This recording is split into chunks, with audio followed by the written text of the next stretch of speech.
Nibyo nongeye kubasuza mbifuriza kugubwa neza mbaha ikaze muri iki kiganiro n'amakuru uyu mugoroba tariki 12 z'ukwezi kwa 12 cyangwa ukwezi k'Ukuboza umwaka w'ibihumbi 2025 aho tugiye gusuzumira hamwe aho ibintu bigeze kuri uyu mugoroba. Inama y'umutekano y'umuryango w'abibumbye cyangwa se akanama k'umutekano k'umuryango w'abibumbye nkuko bivugwa kongeye guterana aho mu by'ukuri bari kugaruka ku kibazo cyo mu burasirazuba bwa Repubulika Iharanira Demokarasi ya Kongo.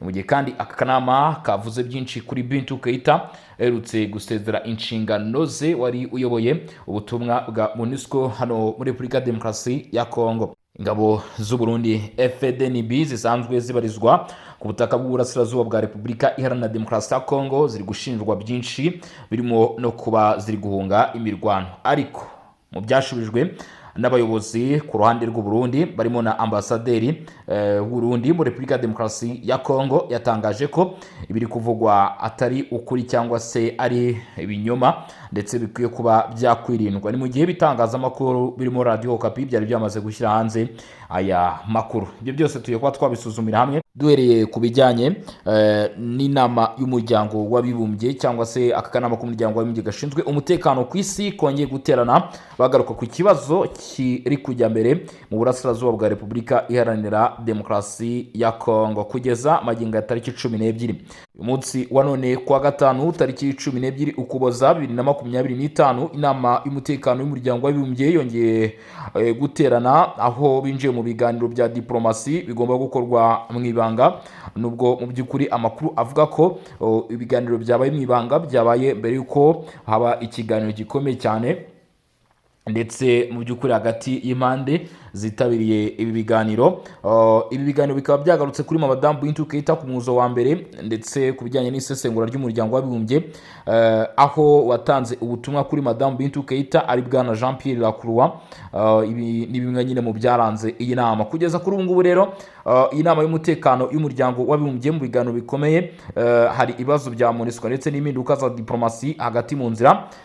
None ku mugoroba tariki 12 Ukuboza inama y'umutekano y'umuryango w'abibumbye yongeye kwinjira mu biganiro bya diplomasi bifunguye amayobera mu gihe Repubulika Demokarasi ya Kongo ikomeje gura n'ikibazo cy'umutekano mu buryo bugaragara mu burasirazuba bwayo, nubwo manda ya Madame Bintou Keita wari ukuriye MONUSCO yarangiye mu buryo butavuzweho rumwe ndetse akaba harashyizwe imbere raporo nshya y'umuryango w'abibumbye. Iyi raporo rero ikaba yagejejwe kuri iyi nama na bwana Jean Pierre Lacroix. Bigaragara ko iyi nama ikomeje mu by'ukuri gutera intambwe ikomeye mu gusuzuma byinshi ku bijyanye n'urugendo rwa Madame Bintou Keita ndetse no gushyira umucyo ku nshingano ndetse no ku mirimo ya MONUSCO. Mu by'ukuri nubwo uyu mudamu yananiwe gusoza inshingano ze ahangaha, ibisigisigi bya manda ya Bintou Keita n'ikibazo cy'imiyoborere ya MONUSCO biri mu byagarutsweho. Manda ya Bintou Keita yagaragayemo impaka zikomeye cyane cyane mu gihe uburasirazuba bwa Repubulika Demokarasi ya Kongo bwakomezaga kwinjirwamo n'imitwe yitwaje intwaro,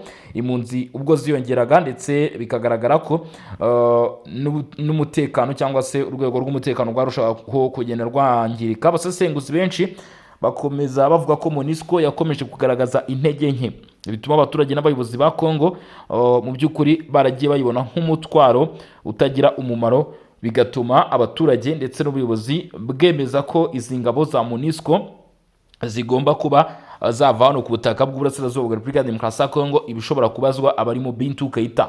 Uretse impaka zishingiye ku mikorere yayo kugeza n'ubu MONUSCO ikomeje gushinjwa kudatanga ibisubizo bitanga icyizere kandi nibibe ngombwa ko ihora ihakana ibyo ishinjwa mu gihe ibibazo by'umutekano bikomeje kwiyongera. Raporo y'umuryango w'abibumbye yazamuye umwuka ariko ntabwo iri kuvugaho rumwe. Bwana Jean Pierre Lacroix umuyobozi wungirije ushinzwe ibikorwa byo kubungabunga amahoro mu muryango w'abibumbye yagejeje kuri iyi nama raporo irambuye yerekeranye n'imikorere ya MONUSCO ibi bikomeje mu burasirazuba bwa Kongo ndetse n'uruhare rw'abarwanyi b'inyeshyamba ndetse n'ingabo z'akarere. No kuvuga ni situation yose igaragara mu bice bagenzura cyangwa se bari bashinzwe kugaruramo amahoro. Ariko iyi raporo yagaragaje kunanirwa gukumira kwamburwa kwa Goma, Bukavu ndetse na Uvira. Iyi raporo yagaragaje uburangare mu gutabara abaturage mu bihe byihutirwa iyi raporo yongeye kugaragaza imbogamizi zibyara ivangura ry'inkunga n'imishinga yo kubungabunga amahoro. Ariko nubwo raporo ivuga byinshi, bamwe mu banyamuryango b'inama y'umutekano bakomeje kwinangira kugira ibiganiro byimbitse kandi bifunguye ku migirire ya MONUSCO, kuko babifata nk'ikibazo gifite inyungu za diplomasi zifite ikibyihishe inyuma.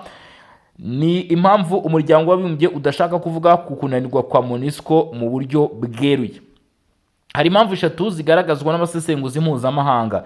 Inyungu za impamvu ya mbere, hari inyungu za politike ku bihugu bikomeye. Impamvu MONUSCO itari gutomora nyine ngo muri raporo zabo bavugisha ukuri nk'uko byagarutsweho muri aka kanama kuri umuryango w'abibumbye, nicyo cyagaragayemo. Ibi ndi kukubwira ni situation yaranze mu by'ukuri iyi nama inakomeje kugeza umugora, kuko ubwo ninjiraga muri iki kiganiro nari negereje ko inama irangira, ariko mbona yuko ikomeje. Ibihugu bikomeye cyane cyane abaterankunga b'ingabo z'amahoro ntibashaka kwakira amakosa y'ubutabera buke bw'imbaraga za MONUSCO, kuko byagaragara ko politike zabo zo kohereza ingabo mu bihugu byahungabanye zatsinzwe.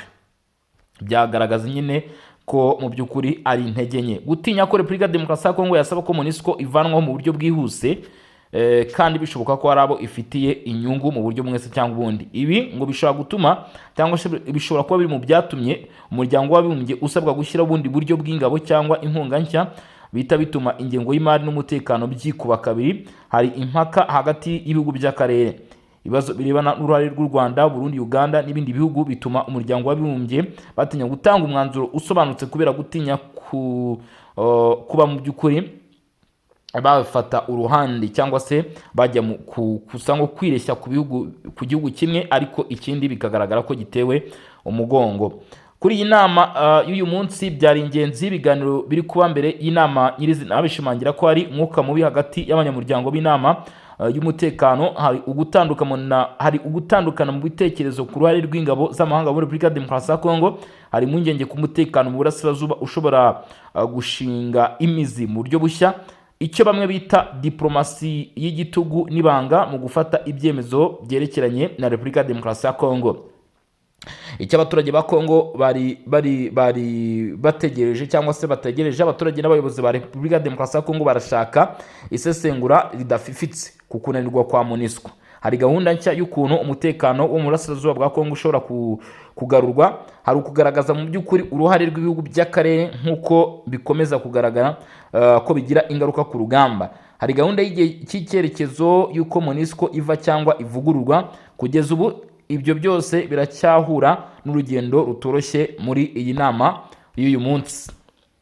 Hagaragayemo rero kusa nkaho hari ibihugu bica ku ruhande, hari amakuru yahishwe, ariko kandi Repubulika Demokarasi ya Kongo yashaka ko mu by'ukuri uruhare rw'ibihugu muri izi ngaruka z'urugamba rugaragazwa, icyerekezo cya MONUSCO ndetse n'imbaraga igomba gushyiramo n'ibyo igomba kwitegwa cyangwa se igahagarikwa, ibikorwa bishya by'umutekano ndetse no gusesengura nta guca ku ruhande.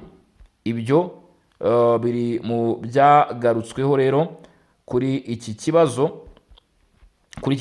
cya MONUSCO cyangwa se cy'umuryango w'abibumbye.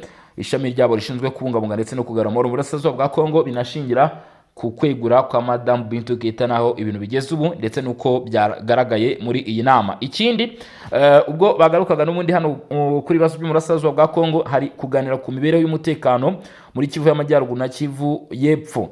Umuryango w'abibumbye wakurikiranye cyane cyane ifatwa rya Uvira, Bukavu na bimwe mu bice bya Goma, imiterere y'intambara hagati ya FARDC na 23, imiterere y'imitwe yitwaje intwaro ya Wazalendo, FDL ndetse n'abacanshuro. Hari icyo bita gusuzuma uruhare rw'ibindi bihugu mu ntambara, aho mu byari biri kuri skeja hari kureba niba mu by'ukuri inama yagarutse ku birego u Rwanda rukekwa n'impande zimwe mu gushyigikira 23. Burundi bukomeje kugaragara ku rugamba ku ruhande rwa FARDC, imikoranire y'igisirikare cya Leta ya Repubulika Demokarasi ya Kongo n'abarwanyi b'imitwe ishinjwa ihohoterwa FDL Wazalendo. Ibi nibyo bimaze iminsi bishyushya ibiganiro mu muryango w'abibumbye. Hari kwirebera niba MONUSCO igomba kuva cyangwa se kuguma cyangwa se igomba kuvugururwa. umuvuduko wo kwirukana MONUSCO ko abaturage bakomeje kubura uburinzi cy'umuryango w'abibumbye wakora nyuma y'uko MONUSCO ingabo nshya mutwe w'akarere ndetse n'ingabo z'amahanga, hari ugusuzuma ikibazo cy'impunzi ndetse n'ihungabana ry'uburenganzira bw'ikiremwamuntu ryamaze gufata indi ntera hano ku butaka bwa Repubulika ya Demokarasi ya Kongo. Umuryango w'abibumbye hari ukureba imibare y'abaturage barenga miliyoni bari kwimurwa n'intambara, ihohoterwa rikomeje kuvugwa mu turere twa Minembwe, Ruzizi, Masisi, ibiribwa n'ubutabazi bikenewe byihutirwa byabaye iyanga ku mubare mwinshi cyane w'abaturage bakomeje kugenda bagirwaho ingaruka n'iyi ntambara. Kumenya niba hashyirwaho ibihano bishya, ibihano ku bayobozi b'imitwe yitwaje intwaro, ibihano ku banyamahanga bashinjwa gutera inkunga imitwe, gushinja cyangwa se gushyira mu majwi ibihugu birebwa n'ibi bikorwa, gushyiraho ubutumwa bwa politike buhamagarira impande zose guhagarika imirwano aho guhagarika intambara byihutirwa, kugara amahoro mu biganiro bya Nairobi Rwanda cyangwa se uburyo bushya bwa Doha, kurinda abaturage cyane cyane kurusha ubundi buryo bw'izindi nyungu izo arizo zose zigomba kurebwaho. Hari nanone gutegereza gutangaza icyemezo gishya cyangwa umwanzuro mushya. Ibi ngibi mu gihe inama igikomeje ni bimwe mu bitegerejwe, ntabwo iki kiragirwaho.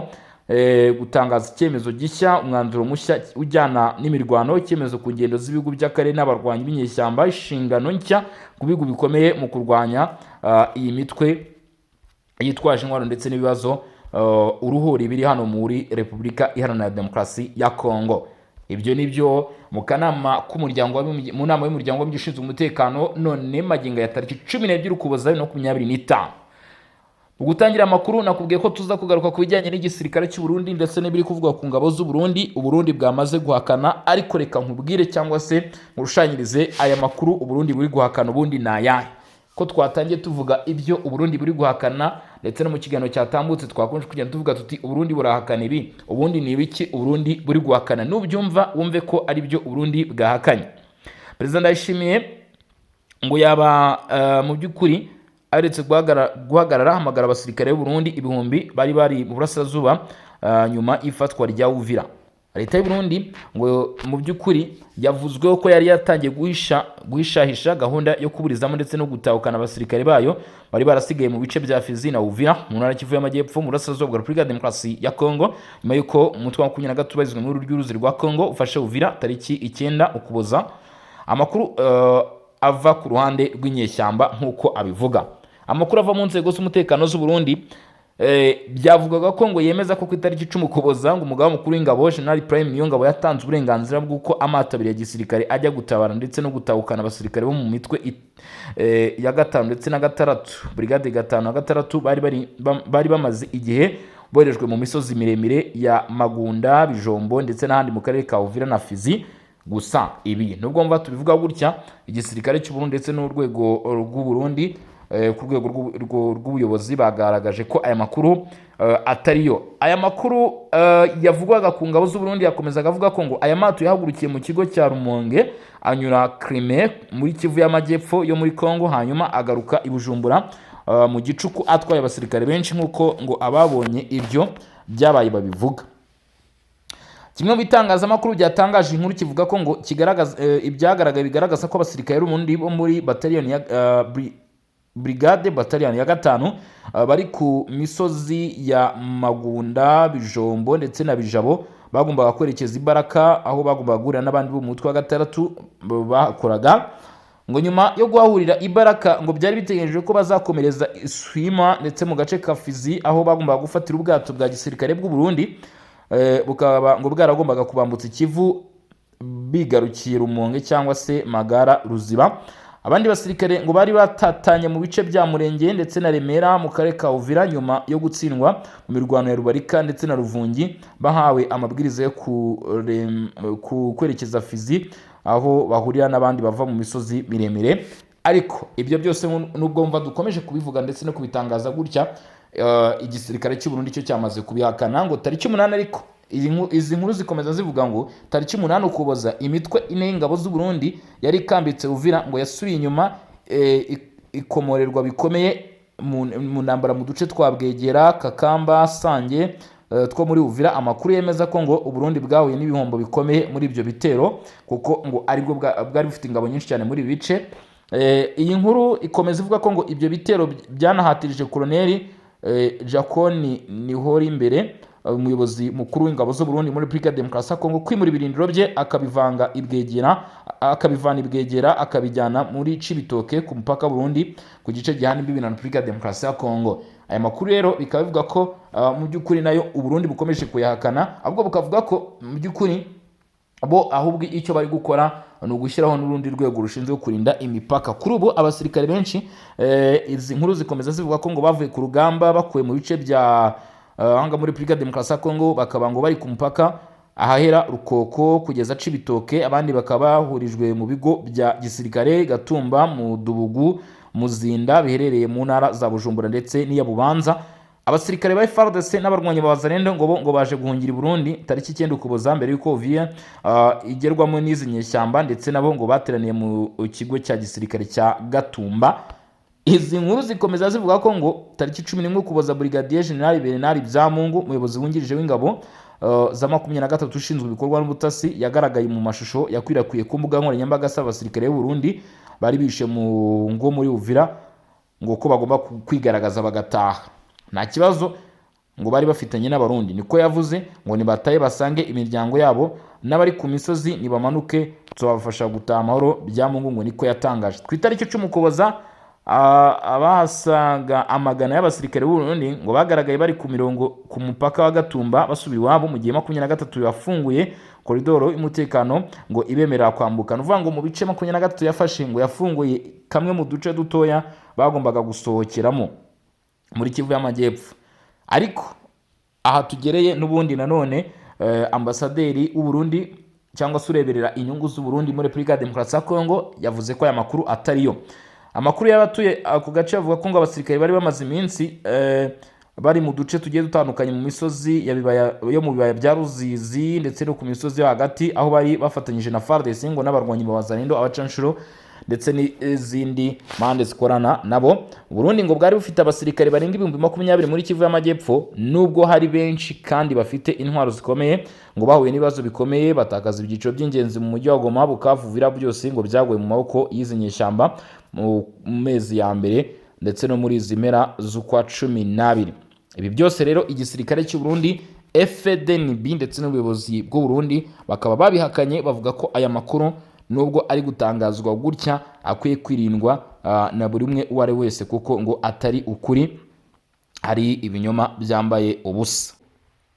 Leta y'u Rwanda yatangaje ko idashobora kubazwa ihonyorwa ry'agahenge, ibitero ndetse n'ibirwano bikomeje kuba mu ntara za Kivu y'Amajyepfo mu burasirazuba bwa Repubulika ya Demokarasi ya Kongo. Ibi leta y'u Rwanda ibishinja ingabo za Kongo FARDC, ikongera ikabishinja ingabo z'u Burundi FDNB ndetse n'imitwe ifatanya nazo irimo na FDLR ndetse ngo n'uw'abanyekongo Wazalendo, nk'uko ubutegetsi bwa Kigali bwabitangaje. Mu tangazo, Minisiteri y'Ububanyi n'Amahanga y'u Rwanda yasohoye kuwa gatatu yashinje FARDC kuba yari maze amezi itegura ibi bitero byatangijwe mu cyumweru gishize, ndetse ko amahanga atasabye ko bihagarara. FARDC ibi irabihakana, ikavuga ko ari yo yagabweho ibitero bishya n'ingabo z'u Rwanda RDF zifatanyije n'umutwe wa 23. Repubulika ya Demokarasi ya Kongo yanakomeje guhakana, ivuga ko nta gahunda y'ubutegetsi iriho yo gukorana na FDLR, inaburira ko umusirikari wayo uzabirengaho azabihanirwa. U Rwanda rwanashinje FARDC nanone kugaba ibitero by'indege zinambara n'indege ndo zitajyamo abapilote zizwi nka drone ku byaro bituwe n'abasivile bari hafi y'umupaka w'u Rwanda. Ivuga ko 23 binyuze mu ry'uruzi rwa Kongo, yavuze ko byabaye ingombwa ko ihangana nabyo, ariko ngo ntabwo imirwano yabaye hagati y'u Rwanda ndetse ntabwo ari ibitero by'u Rwanda. Ubutegetsi bwa Kigali buvuga ko ngo bwa buri gukora ibishoboka byose ndetse n'amagerageza abasha gushoboka kugira ngo ikibazo kiri hano mu burasirazuba bwa Repubulika ya Demokarasi ya Kongo kibashe gukemuka. Hari byavuzwe n'umukuru w'igihugu cy'u Rwanda wongeye kugaragaza ko ngo agira uruhare rutaziguye mu kugerageza gukemura ndetse ibibazo bw'ibikamutera ari kudasinzira mu kurara atekereza cyangwa se abazwa ashyirwaho igitutu mu by'ukuri kubijyanye n'ibibazo bya Repubulika ya Demokarasi ya Kongo. Umukuru w'igihugu cy'u Rwanda yagaragaje ko kuva amasezerano ya Washington DC yashyirwaho umukono wakomeje guhamagarwa n'abantu benshi biganjemo abashaka gushyira igitutu ku Rwanda. Avuga ko ngo barushinja uruhare mu ntambara ikomeje gufata indi ntera mu burasirazuba bwa Repubulika ya Demokarasi ya Kongo. Uyu mukuru w'igihugu yongeye kugaruka ku kibazo cy'umutekano muke muri Repubulika ya Demokarasi ya Kongo. Ibi yabivuze kuwa kane tariki 11 mu ijambo yagejeje ku bitabiriye umuhango wo kwakira indahiro z'abayobozi baherutse gushyirwa mu myanya tariki 11 Ukuboza. Abayobozi barahiye harimo nka Solange Uwituze, uyu yagizwe umunyamabanga wa leta muri Minisiteri y'Ubuhinzi n'Ubworozi, ndetse n'abandi bagiye batandukanye nka Dr Charles Murigande wagizwe senateri n'abandi. Mu ijambo yagejeje ku bitabiriye uyu muhango biganjemo abagize guverinoma, inteko ishinga amategeko n'abahagarariye ibihugu by'amahanga mu Rwanda, Perezida Kagame yagarutse ku kibazo cya Repubulika Demokarasi ya Kongo. Umva icyo yatangaje. Yavuze ko amasezerano yashyizweho umukono i Washington DC tariki 9 Ukuboza 2025 u Rwanda rwayitabiriye rubishaka kandi rugambiriye amahoro. Ati u Rwanda rwasinye amasezerano rubishaka rubyemera kandi ruzanakurikiza ibyo rusabwa kugira ngo ayo masezerano bigenze neza n'abandi bakuzuza inshingano zabo bibe byatugeza ku mahoro.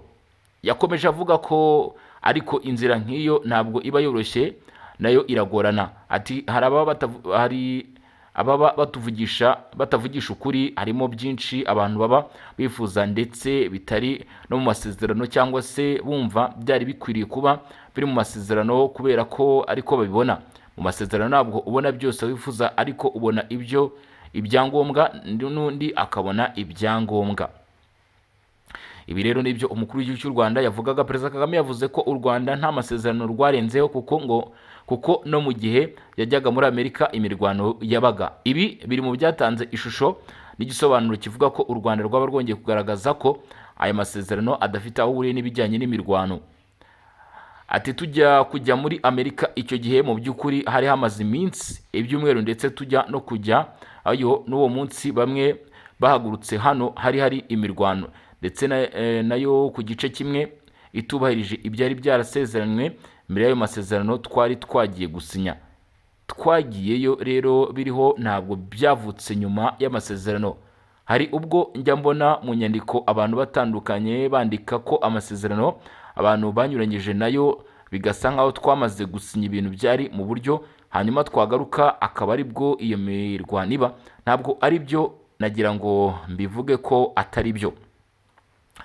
Kuva imirwano yubuye mu burasirazuba bwa Repubulika Demokarasi ya Kongo, u Rwanda rwatangaje ko rwashyizeho ingamba z'ubwirinzi kugira ngo hatazagira icyambuka kikagera ku butaka bwarwo.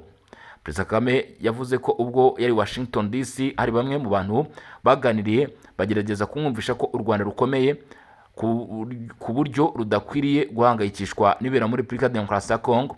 Ati ejo bundi turi Washington DC hari abantu bamwe twaganiraga, ati tukabasobanurira ukabona barabyumva pe, ariko mwaba murangije ikiganiro bakaza kugaruka inyuma ngo ariko urabizi u Rwanda ngo rurakomeye. Ni nko kuvuga ngo rurakomeye, mukwiye kwicerera ababatera bakabatera. Nkababwira nti ariko mu mateka y'abantu uko nyazi muri politike cyangwa ibindi ntabwo ndumva icyo bivuze, ntabwo nabyumva. Gukomera dufite ni guke, ni no gukabya. Usibye uko kwirinda abanzi tubarirwa hamwe mu mbaraga tubarirwa hamwe mu mbaraga kuko turagufite. Aya rero akaba ari amwe mu magambo umukuru w'igihugu cy'u Rwanda yongeye kugarukaho cyangwa se kuvuga ku bibazo bya Repubulika Demokarasi ya Kongo. Mu by'ukuri twari turimo tubagezaho uko byari byifashe muri kimwe mu gice mu byo yatangaje.